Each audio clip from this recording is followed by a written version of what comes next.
The civilized Indian.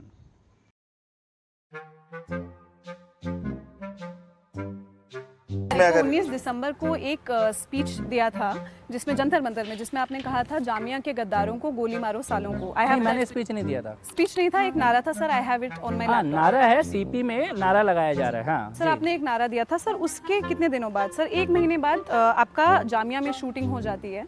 उसके अगले ही दिन शाहीन बाग में, 2 दिन बाद जो है शाहीन बाग में शूटिंग हो जाती है। तो sir, coming back to my initial question, क्या नारा लगाया था मैंने? जामिया के गद्दारों को गोली मारो। जामिया नहीं बोला था सर, जामिया बोला था। मेरे पास वीडियो है।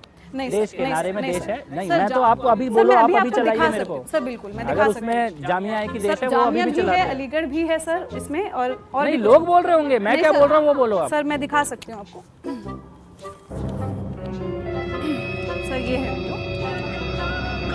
जेएनयू के गद्दारों को गोली मारो सालों को, जामिया के गद्दारों को गोली मारो सालों को, एएमयू के गद्दारों को गोली मारो सालों को।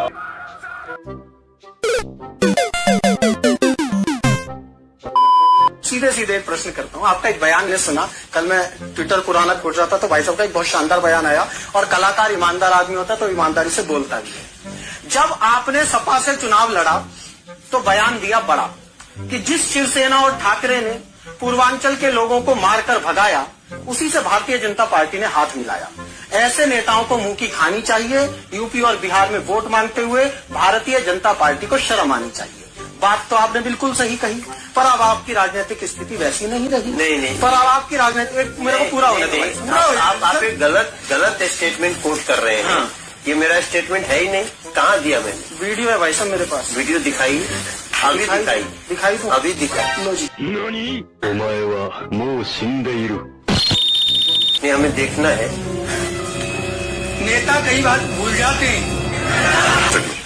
मैं लड़ने का डिसीजन ले लिया। यहाँ पे सारे गंदे लोगों का हमारे यहाँ राजनीति में राज है, जो जानते ही नहीं कि जनता की दिक्कत क्या है, भाषा का सम्मान क्या है। पूर्वांचल के लोगों को अपने ही देश में मारा जाता है। शिवसेना मारती है, राज ठाकरे मारती है, भारतीय जनता पार्टी उनके साथ उनका समर्थन करके शिवसेना का और आके हमसे वोट मांगती है।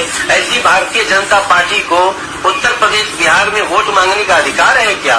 मनोज तिवारी को पहली बार महसूस हो रहा है कि जिस जनता ने हमको आसमान पे बिठाया है, मैंने उस जनता के लिए पहली बार कुछ अच्छा किया है। और शर्म आनी चाहिए ऐसे नेताओं को जो मनोज तिवारी से पूछ। हाँ,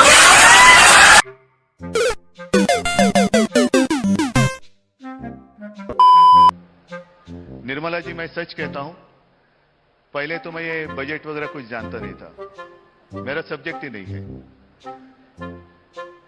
कुछ साल पहले कोशिश की समझने की, लेकिन जब तक वो समझ में आती थी बात, तब तक आपका नेक्स्ट बजट आ जाता था। तो फिर मैंने क्या किया, क्योंकि एक पार्टी का चीफ हूं, जैसे बजट आ जाता है रिएक्शन तो देनी पड़ती है। तो मैंने शुरुआत की, एक दिन पहले ही रिएक्शन दे दूं। क्या है रिएक्शन? क्या है? निर्मला जी ने बजट पेश किया, आपकी रिएक्शन क्या है? कुछ नहीं, गरीबों को गरीब, अमीरों को अमीर करने वाला बजट। मिडिल क्लास को कुछ मिलने वाला नहीं है। जीडीपी गिरने वाला है। दूसरा क्या है? Fiscal deficit. वो दीपक भाई बरोबर है कि नहीं रिएक्शन? नहीं, अभी आपके सामने कुछ बोलेंगे नहीं, लेकिन मेरे कानों में तो वो ही बोलते हैं। नहीं, बहुत ही कठिन विषय है, लेकिन अब मैं नहीं बोल सकता कि मुझे कुछ समझता नहीं। अब तो मुझे वो करना पड़ रहा है। और मुझे मालूम है कि जब स्टेट बजट आ जाएगा तो उसके ऊपर भी यही प्रतिक्रिया आने वाली है। तो अब मेरी मुश्किल होगी कि पहले रिएक्शन दे दूं कि बजट दे दूं। लेकिन मैं मानता हूं, माफ करिए, कुछ गलतफहमी नहीं करना, जब भी बजट पेश होता है तो सारे लोग थोड़ा धक धक होता है और टीवी के सामने बैठे रहते हैं, क्या हो रहा है, सब अपने जेब संभाल के रहते हैं बस, क्योंकि जेब तो कटने वाला है। लेकिन जो सक्सेसफुल फाइनेंस मिनिस्टर होता है वो वही होता है जिसकी जेब काटी जाती है, उसको पता ही नहीं चलता है कौन सी जेब काटी। तो आप बताइए कि आप सक्सेसफुल हो? ਹੱਸਦੇ ਚਿਹਰਿਆਂ ਦਾ ਮਤਲਬ ਇਹ ਨਹੀਂ ਹੁੰਦਾ ਕਿ ਉਹਨਾਂ ਨੂੰ ਕੋਈ ਤਕਲੀਫ ਨਹੀਂ ਹੁੰਦੀ। ਮਤਲਬ ਇਹ ਹੁੰਦਾ ਕਿ ਇਹਨਾਂ ਨੂੰ ਤਕਲੀਫਾਂ ਨਾਲ ਡੀਲ ਕਰਨਾ ਹੁੰਦਾ। आप इतना बोल रहे हैं, आप बताइए आपके श्रम मंत्री जो है, आपको नाम मालूम है आपके श्रम मंत्री का क्या है? आपके कौन है श्रम मंत्री बताइए? गौरव भाटिया, केंद्र सरकार के श्रम मंत्री का नाम बताइए, है आपको मालूम? नहीं होगा, बताइए बताइए, हाँ क्या बताइए, नाम बताइए श्रम मंत्री। जवाब दीजिए, मेरी बारी बताओ ना। मैं दे दूं। नहीं बताओ, नहीं आपकी बारी है, मैंने बताया ट्रेन के आंकड़े बताए। रूबिका जी पूछिए श्रम मंत्री का नाम। अरे राष्ट्रीय प्रवक्ता हो क्या, अपनी सरकार के श्रम मंत्री का नाम नहीं है और मजदूरी की बात कर रहे हो आप लोग? शर्म आनी चाहिए आपको। जो बताओ, नाम बोलिए, नाम ढूंढिए मत गूगल पे, नाम बोलिए, गूगल आप लोग एक्सपोज हो रहे। अरे नाम बताइए, बोलिए, फंस गए वापस आप लोग। क्या तैयारी करते आ जाओ रूबिका जी, नेट पे ढूंढिए, नाम बोलिए श्रम मंत्री का।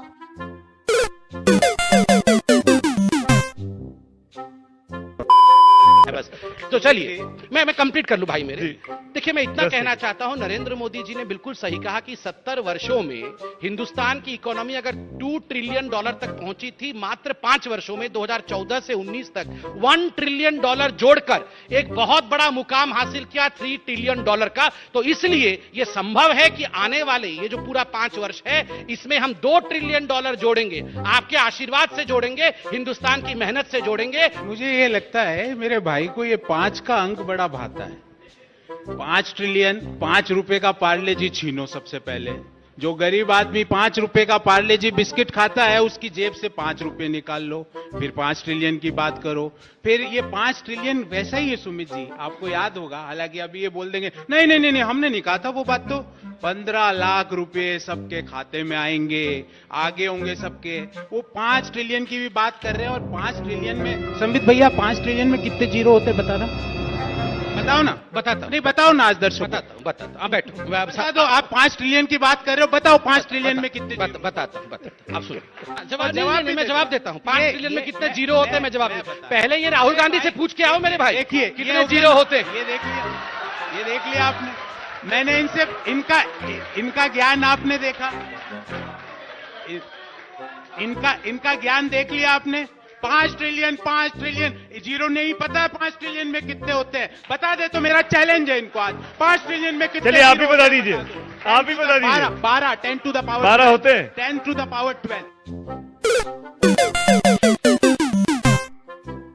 भाइयों बहनों, मैं हैरान हूं।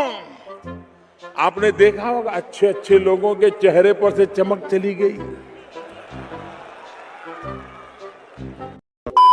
आपसे खतरनाक इस देश के लिए कोई हो नहीं सकता।